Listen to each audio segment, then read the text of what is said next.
मैं हमारे डिफेंस क्लिफ्टन की जो रियल एस्टेट की जो कमेटी है उनका मुबारकबाद पेश करूंगा। हर साल बड़ी मोहब्बतों के साथ आप ये इफ्तार इज्तिमा सजाते हैं। अल्लाह करीम आप सबका ये एहतमाम करना अपनी बारगाह में कबूल फरमाए। इफ्तार करवाना ये बड़ी फ़जीलत का बाइस है। जो मुसलमानों को खाना खिलाता है, इफ्तार करवाता है, अल्लाह उसको जन्नत के दस्तरखानों पर खिलाता है। और अब मेरी गुजारिश ये है कि तकरीबन 18-19 मिनट रह गए हैं, 20 मिनट रह गए हैं। अब मिलना मिलाना छोड़ दें और सारे लोग तवज्जो से बयान और इफ्तार से पहले की दुआ में शामिल हम होंगे। इसके बाद आपके पास टाइम होगा, आप जितना मिलना है, जितना आपस में तस्वीरें वगैरह खिंचवानी है वो खिंचवा लीजिएगा। मुझे 20 मिनट अगर जो है वो तवज्जो से दे देंगे तो जो मैं पैगाम लेकर आया हूँ वो पैगाम आपको दे दूँगा। ये मोबाइल फ़ोन वगैरह तस्वीरें वगैरह छोड़ दें और ये अल्लाह रसूल के ज़िक्र में इबादत की नीयत से ये कुछ मिनट आप मुझे अता फरमाएँ। दुरूद पाक पढ़ने के बेशुमार फ़ज़ाइल व बरक़ात हैं। मेरे आका मदीने वाले मुस्तफ़ा सल्लल्लाहु ताला अलैहि वसल्लम का फरमाने आली शान है कि जो कोई शख्स मुझ पर एक बार दुरूद पाक पढ़ता है, अल्लाह करीम उस पर अपनी 10 रहमतें नाजिल फरमाता है, उसके 10 गुनाहों को मिटा देता है और उसके 10 दर्जात को बुलंद फरमाता है। अब आप सोचें, एक दुरूद पाक है, 10 गुनाह माफ़ हो रहे हैं, 10 दर्जे बुलंद हो रहे हैं और 10 नामाए अमाल में नेकियां लिखी जा रही हैं। अब खुशनसीब जो उस दिन में सैकड़ों बार दुरूद पाक पढ़ते हैं, उनके कितने गुनाह माफ़ हो जाते होंगे, कितनी नेकियां बुलंद हो जाती होंगी। तो माह रमज़ान में हमें अपनी कुछ अच्छी आदतें डेवलप करनी है। दुनिया में एक फिनोमिना है, एक थ्योरी है कि ज़िंदगी में अगर किसी चीज़ को शामिल करना है, कोई आदत अच्छी शामिल करनी है तो 30 दिन काफ़ी होते हैं। यानी आप देखिए बहुत सारे लोग डाइट करते हैं तो डाइट में पहले 10-15 दिन मुश्किल होते हैं, उसके बाद फिर बंदे की आदत बन जाती है। कुछ लोग वर्जिश वगैरह शुरू करते हैं, शुरू के 10-15-20 दिन मुश्किल होते हैं, फिर वो लाइफ का हिस्सा बन जाता है। आपने कोई बुरी आदत छोड़नी है, मिसाल के तौर पे किसी को सिगरेट छोड़ना है, पान छोड़ना है या कोई भी ऐसी चीज़ जो छोड़नी है, first 15-20 maximum 30 days is difficult, उसके बाद वो चीज़ रूटीन का हिस्सा बन जाती है। अगर माह रमज़ान को हम इस अंदाज से ले लें कि ये 30 दिन जो अल्लाह ने दिए हैं इसमें अच्छी आदतें एडॉप्ट करना है और बुरी आदतों को निकालना है, और इसकी ऐसी प्रैक्टिस करनी है कि पूरे महीने के बाद सारा साल मेरे लिए उन अच्छी आदतों पर काम करना आसान हो जाए। फॉर एग्जाम्पल, हम में से तकरीबन सारे लोग रोजाना 5 वक्त नमाज पढ़ रहे हैं, तो जब पूरा महीना 5 वक्त नमाज पढ़ रहे हैं तो उसमें तो आदत डेवलप हो जानी चाहिए। पूरा साल पढ़ें फिर नमाज। माशाल्लाह रमजान में तहज्जुद की नमाज पढ़ना बड़ा आसान हो जाता है। हम सहरी में सारे उठते हैं, तो भाई सहरी करने से पहले 2 रकत, मैक्सिमम 8 रकत तहज्जुद की है, 2-4 जितनी अल्लाह ने तौफीक दी तहज्जुद पढ़ें। फर्ज नमाज के बाद सबसे अफजल नमाज तहज्जुद है। तो आप रोजाना 30 दिन तक जब तहज्जुद के आदी बनेंगे तो इंशाअल्लाह अल्लाह ने चाह रमजान के बाद भी इस हैबिट को आप कंटिन्यू कर सकते हैं। बिल्कुल इसी तरह दुरूद पाक, अब रमजान में सैकड़ों बार आप दुरूद पाक पढ़ने की आदत डालें ताकि रमजान के बाद भी दुरूद पाक पढ़ने की आदत बाकी रहे। तो अल्लाह करे कि ये माह रमजान को हम अच्छी आदतों के अपनाने के लिए और बुरी आदतों को अपने अंदर से निकालने के लिए, अब रमजान तो गुजर जाए और वही टॉक्सिक पर्सनैलिटी है, वही लड़ाई झगड़े वाला बंदा है, वही जनाब बद अखलाकी है, तो इसका मतलब रमजान से प्यूरिफिकेशन हमने हासिल नहीं किया। देखिए जब बारिश बरसती है ना, बारिश अगर नरम जमीन पर बरसे तो सब्जा उगा देती है, और पत्थरों पर बरसे तो पत्थरों पर पानी ठहरता नहीं, वो बह जाता है। कसूर बारिश का नहीं होता, कसूर जमीन का होता है कि वो जमीन कैसी है। रमजान में रहमत की बारिश बरस रही है। अब मैं देखूं कि रमजान के इस मुबारक महीने में मेरे दिल में इबादत के फूल खिले, मेरे अंदर अखलाक की कलियां खिली, मेरी दिल की जमीन पर कोई सब्जा उगा, या रमजान तो आया मगर फर्क कुछ ना पड़ा, वही अंदाज, वही लड़ना, वही झगड़ना, वही गुस्सा, वही गलत काम, तो फिर इसका मतलब मेरी दिल की जमीन इतनी सख्त है कि माह रमजान भी मुझ पर कुछ असर ना डाल सका। नहीं मेरे प्यारे इस्लामी भाइयों, कुरान कहता है तुम पर रोजे इसलिए फर्ज किए गए लअल्लकुम तत्तकून, ताकि तुम तकवा इख्तियार करो। अब हालांकि अगर हम गौर करें ना तो माह रमजान मेरी और आपकी तकवे की कितनी शानदार प्रैक्टिस करवाता है। तकवा किसको कहते हैं? अल्लाह से डरना, गुनाह करते वक्त ये बात का ख्याल आ जाना कि रब देख रहा है। अब पता है मैं और आप डेलिबरेटली कितना शानदार तकवे का रोजाना टेस्ट दे रहे हैं। अभी आप सब बैठे हैं इफ्तार की टेबल पर, आप सबके सामने पानी की बोतल भी पड़ी हुई है और आपके सामने खाने पीने की चीजें भी पड़ी हुई हैं, आप क्यों नहीं खा रहे हैं? हालांकि कोई रोकने वाला तो नहीं। क्या ख्याल आएगा? अल्लाह देख रहा है। अच्छा चले, आप कहेंगे यहां तो लोग हैं ना, अकेले में कौन खाता है? घर में कई लोग इस वक्त होंगे, हमारे बच्चे होंगे, माएँ बहनें घर में हैं, कोई अगर कमरे में ना हो, आप अकेले हैं घर में, फ्रिज खोले चीजें मौजूद हैं, आप इफ्तार से पहले क्यों नहीं खाते? क्या वजह है? अल्लाह देख रहा है। अच्छा इसको तो चले फिर भी खाना पीना है ना। आप जब वजू किया, आपने असर में वजू किया होगा, हमने मुंह में पानी लिया था, हैं? बराबर में वजू खाने पर बैठे बंदे को भी पता नहीं चलेगा कि ये घूंट अगर हम अंदर उतार ले, किसको पता है? लेकिन एक कतरा आपने नहीं उतरने दिया। What was the reason? कोई नहीं देख रहा था, अब आपके मुंह में पानी था, हलक और मुंह में 1 इंच का फर्क था, क्यों नहीं खाया आपने? अल्लाह देख रहा है। लुक एट ब्यूटीफुल, यानी रमजान कितनी प्यारी रोजाना प्रैक्टिस मुझसे करवा रहा है। लअल्लकुम तत्तकून, कुरान कहता है रोजे इसलिए फर्ज किए कि तुम तकवा इख्तियार करो, और मैं और आप रोजाना इस बात की प्रैक्टिस कर रहे हैं कि ना खा रहे ना पी रहे, 1 मिनट पहले भी खाना नहीं खाते। अच्छा सहरी का वक्त खत्म हो गया, अभी कोई चीज बाकी रह गई थी, बंदा कहता नहीं यार, अरे भाई खा लो, नहीं अल्लाह देख रहा है। कोई नहीं देख रहा मगर रब देख रहा है। अब मेरा सवाल है आप सबसे, जो रब मुझे और आपको खाने पीते हुए देख रहा है, वो झूठ बोलते हुए नहीं देख रहा? ये सिर्फ खाने पीने में तकवा क्यों है? हैं? हदीस पाक सुनाता हूं, सरकार दो आलम सल्लल्लाहु अलैहि वसल्लम ने फरमाया, जो शख्स माह रमजान में अपनी जबान को बुरी बात से ना रोक सके, हदीस पाक का मजमून है, अल्लाह को उसके भूखा प्यासा रहने की कोई हाजत नहीं है। भूख का रोजा है, जबान का रोजा नहीं। खाने पीने का रोजा है, आंख का रोजा नहीं। खाने पीने का रोजा है, कान का रोजा नहीं। ये कैसा रोजा है? रोजा यह है कि मेरी जबान भी रोजे से हो, मेरी जबान से कैसे किसी को तकलीफ पहुंचे, मेरी जबान से झूठ कैसे निकले, मेरी जबान से लड़ाई कैसे हो। रमजान को माहे सब्र कहा गया, मगर हाल यह है कि रमजान में शायद सबसे ज्यादा बेसब्री देखने को मिलती है। अभी असर के बाद आप जाएं रोडों पे, बात बात पर लड़ाई हो रही होगी, सबने रोजा रखा है। भाई रोजा रखा है इसका मतलब लड़ने की इजाजत थोड़ी मिल गई है, लेकिन सब्र हमारे अंदर नहीं रहा। तो आए मेरे प्यारे इस्लामी भाइयों, हमें माहे रमजान को अपनी अच्छी आदतों को डेवलप करने के लिए गुजारना है। ये महीना माहे सब्र है, ये महीना माहे सखावत है। रमजान की अहमियत को समझना हो ना, सुभान अल्लाह। तो एक ही हदीस काफी है, वैसे तो बहुत सारे फजाइल हैं, मगर एक हदीस पाक में आता है, मेरे आका अलैहिस्सलाम फरमाते हैं कि अगर मेरी उम्मत को मालूम होता कि रमजान क्या है, तो वो तमन्ना करती कि सारा साल ही रमजान हो। अब आप गौर करें, इससे मतलब समझिए कि रमजान की अहमियत क्या है। मैं दोबारा अगर अर्ज कर दूं कि मेहरबानी करके अगर आप बैठ के बयान सुन लें, आने वालों को जहां जगह मिले वो बैठ जाएं, वरना ये अल्लाह रसूल की गुफ्तगू में सब लोग खड़े होंगे तो आप दूसरों को भी डिस्टर्ब कर रहे हैं। जायज का कोई नाजायज समझ जाएगा, कोई नाजायज का जायज समझ जाएगा।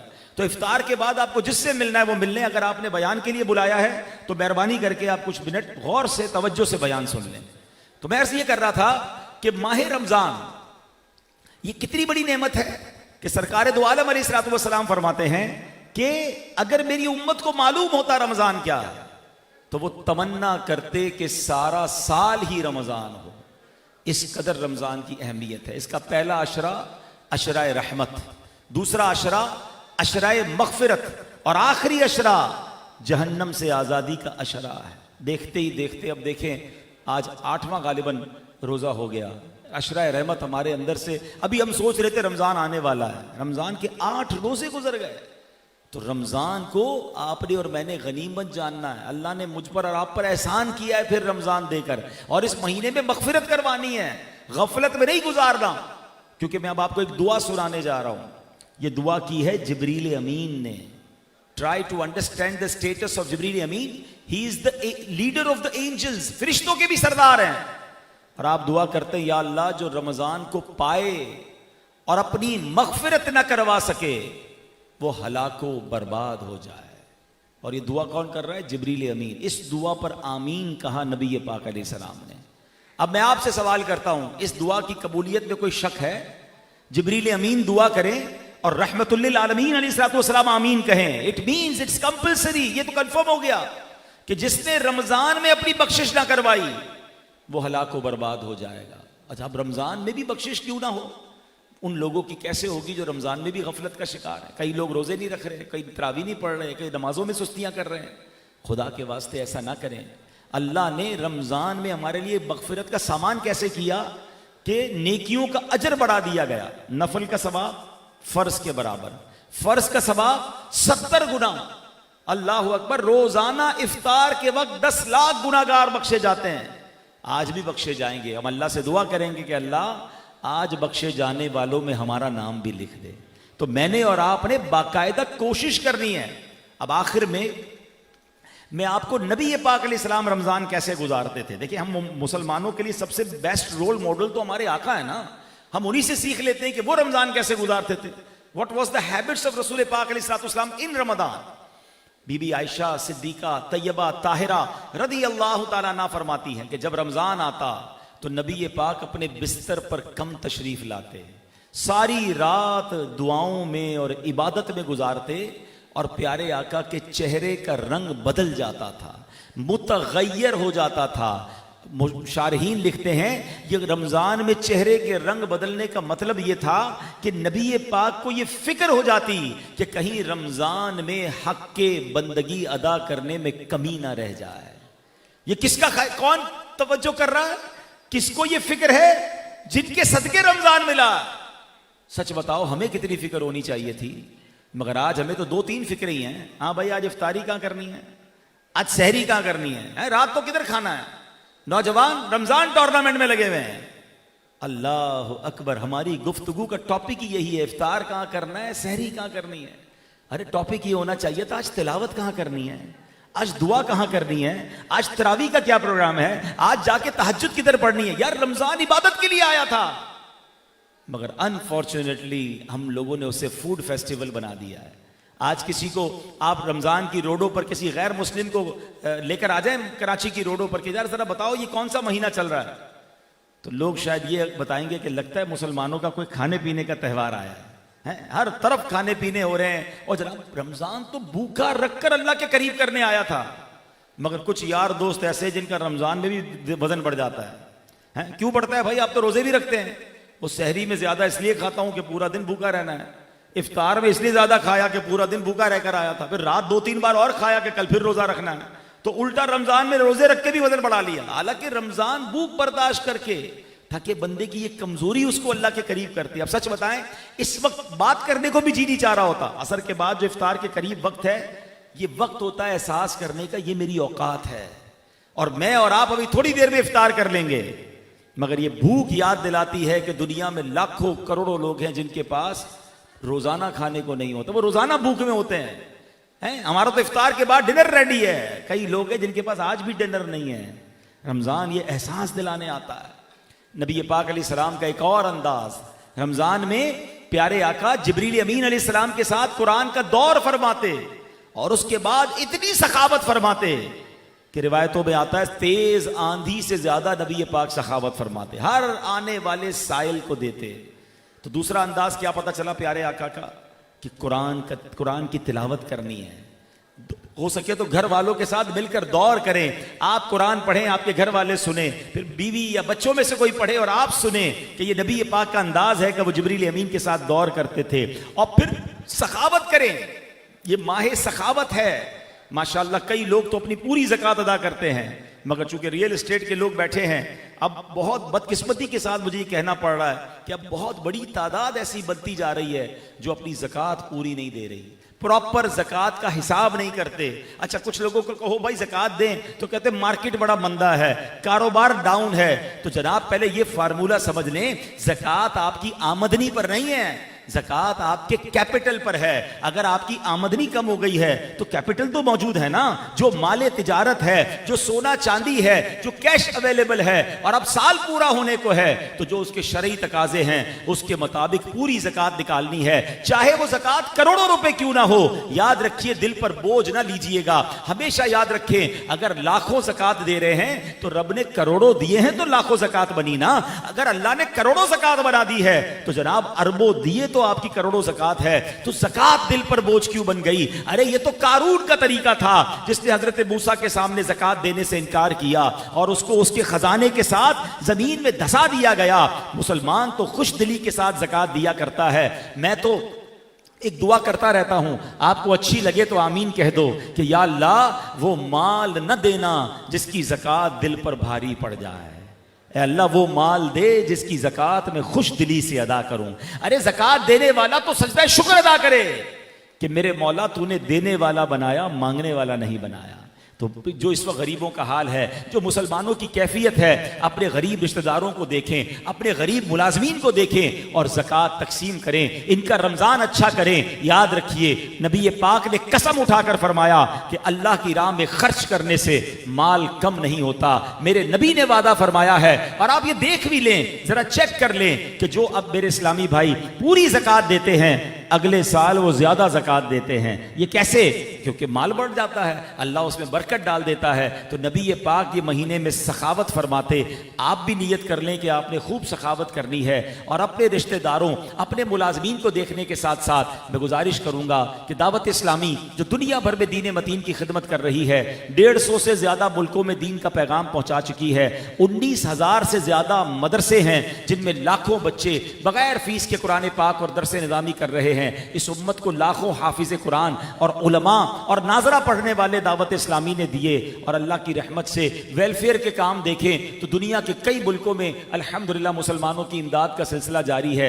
इस वक्त भी फ़लस्तीन की वादियों में दावत इस्लामी के मुबल्लिगीन मौजूद हैं। माजूर बच्चों के सेंटर हों, यतीम खाने हों या क्लिनिक्स हों, दावत इस्लामी बनाती चली जा रही है। तो मेरी गुजारिश है कि इस बार अपनी ज़कात में, अपने फितरे में अपनी दावत इस्लामी को याद रखें। आखिरी बात करके दुआ की तरफ चलते हैं। रमज़ान के बाद हमें ईद से पहले फितरा देना होता है।